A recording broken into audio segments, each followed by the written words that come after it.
And here we have Kopaka and Pohatu, two actors just relaxing after a long hard shoot of recent reviews.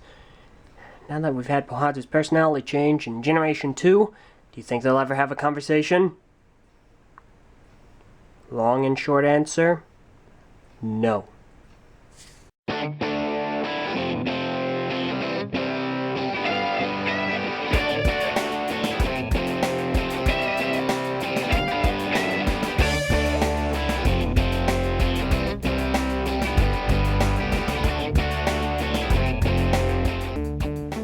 Hello everyone, and welcome to the recent review. Today we're looking over set number 70788, Kopaka, Master of Ice. The set contains approximately 97 pieces, was released in early 2015, and at time of release was about $20. Oh boy, frosty as per usual. Well, that's alright, everything's good, that's fine, we'll warm up, because hey, spring's on its way. Well, let's get right into the review with Kopaka, by starting off with everyone's least favorite part of any given review, the box. Somehow this takes people half an hour to get through. So, box, Kopaka mask information, and no warning, so that's fine. On the back of the box, dual weapon function, combination model, comic, mask. Thank you for being packaging. Trinkets. We have the silver skull spider, menacing as per usual, 4 points of articulation, and looks quite threatening. I already said that though. Clips on via the standard head attachment system. Same as the golden mask of ice, which is really nice to see.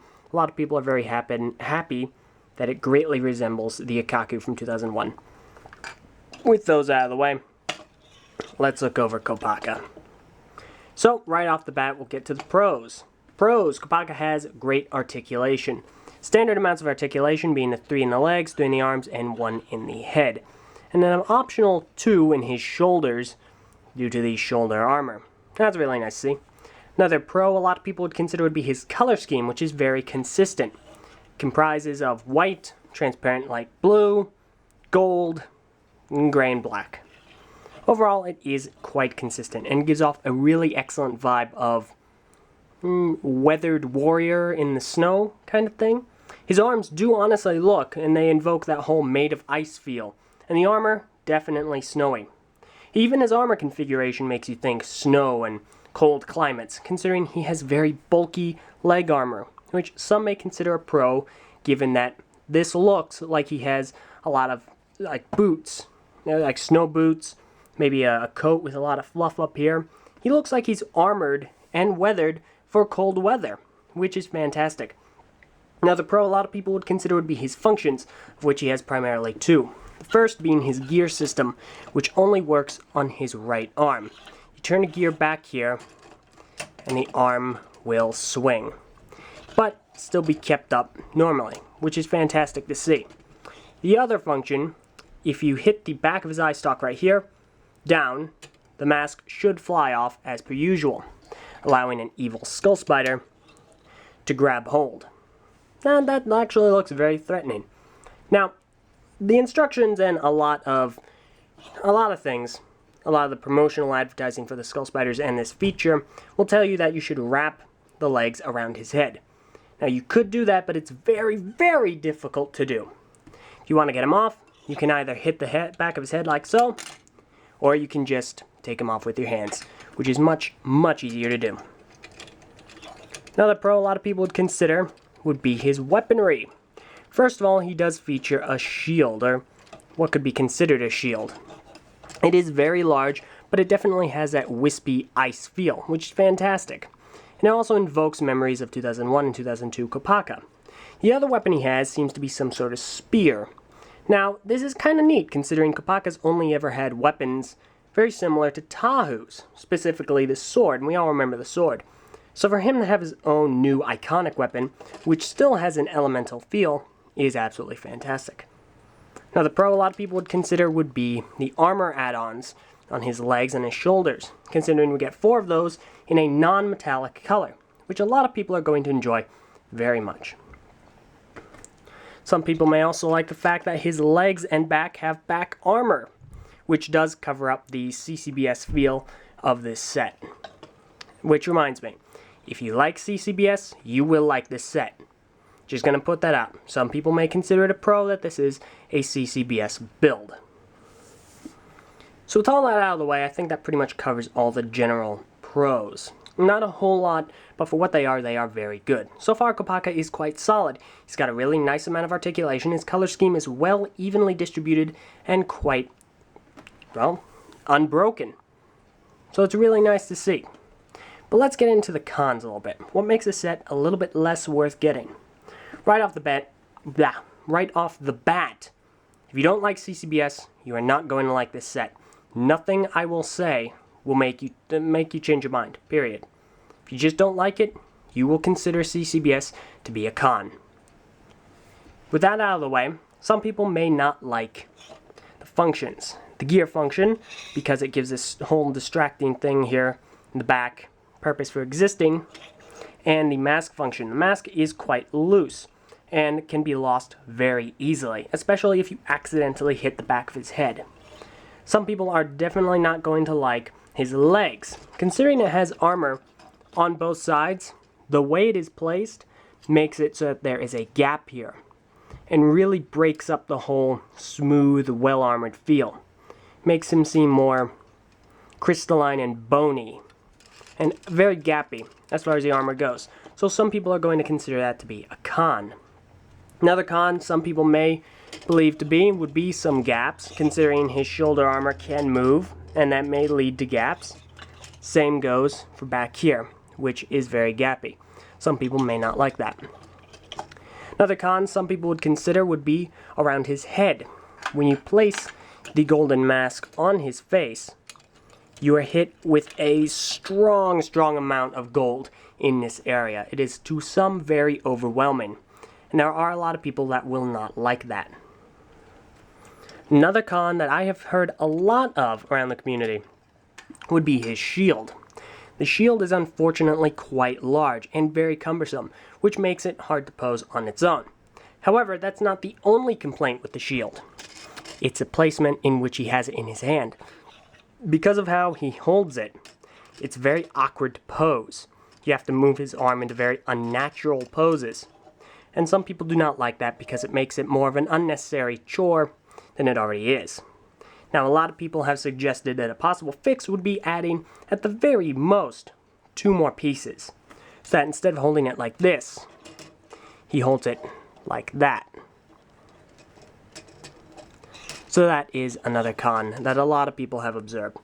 Finally, not a lot of people are very happy with his chest armor. Not just this. Some people do not like this design or the pattern. It may seem random to some. Kopaka's is one of the better few to a lot of people, considering it is very nice looking. It's more symmetrical than others, and it has that whole frosty design. So a lot of people do actually like this one.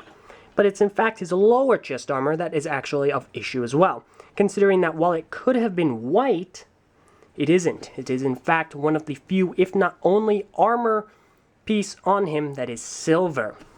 It is incredibly perplexing. So that generally sums up all the cons. And some people may consider the stickers to be a con, but they're optional, so some may consider it to be a pro as well.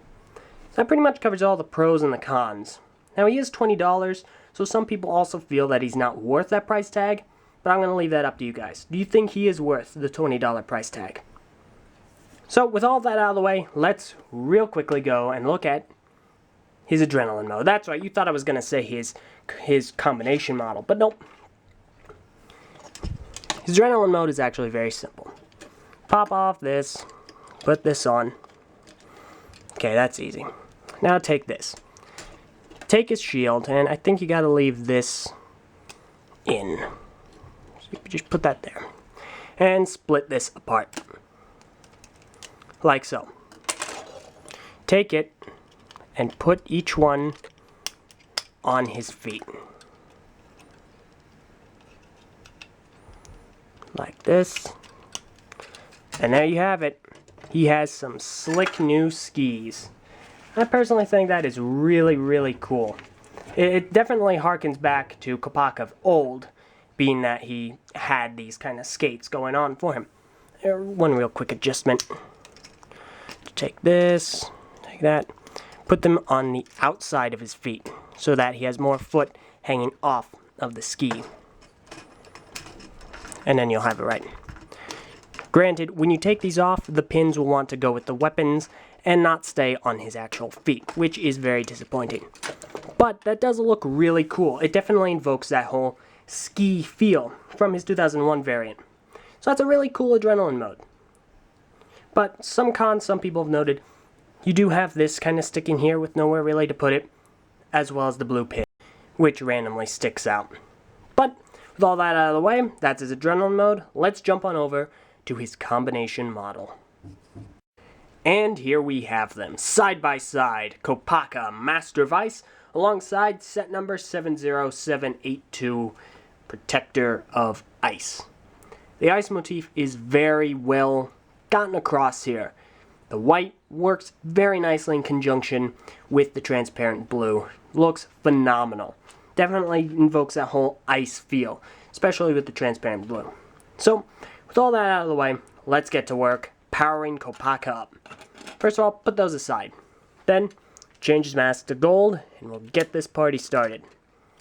Alright, right off the bat, just go ahead, take this off, put this to the side. Then, we're gonna let them fall. We're gonna dismantle his spear. Take this off to the side. Keep this. Take this, put that off the side. Keep this and this. We'll need them. Next, take the shield. Totally discard it. We do not need it for this. Alright, pick Kopaka back up. Let's get back to work. There, next, protector device. Take his shield off. Take his blaster off. Chuck him to the side. Give the blaster to Kopaka. Excellent. Next, and this is the most convoluted part, we're going to take this. We are going to switch the polarization of this little piece here. Now this likes to get stuck in there really nicely. Just nice and wedged, but we're going to wedge it out. Come on out. There we go. Next, take the polarization of this, flip it to the side like so. Just like that. Perfect. Take this, put it in like so, and give that to Kopaka. Excellent. Almost done. Next, take the Gurok staff, put it right there. Take this, put it on like so, and bam. He is powered up. Just give him a good pose. A cool pose, you could say. And there is his powered up form. Menacing as per usual. Now, pros and the cons are fairly simple. The standard pros and cons to Kopaka still apply. However, he has a few new ones. First of all, the blaster. Some may consider it a pro, considering it is a blaster and it works very well. It looks cool. Others may consider it a con, considering that the blaster, while it does work, will very quickly and very easily lose those stud pieces.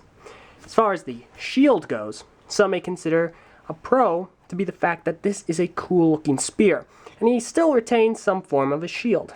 However, others may consider it to be too overly complicated, kind of random looking, especially considering that this sticks out to some degree.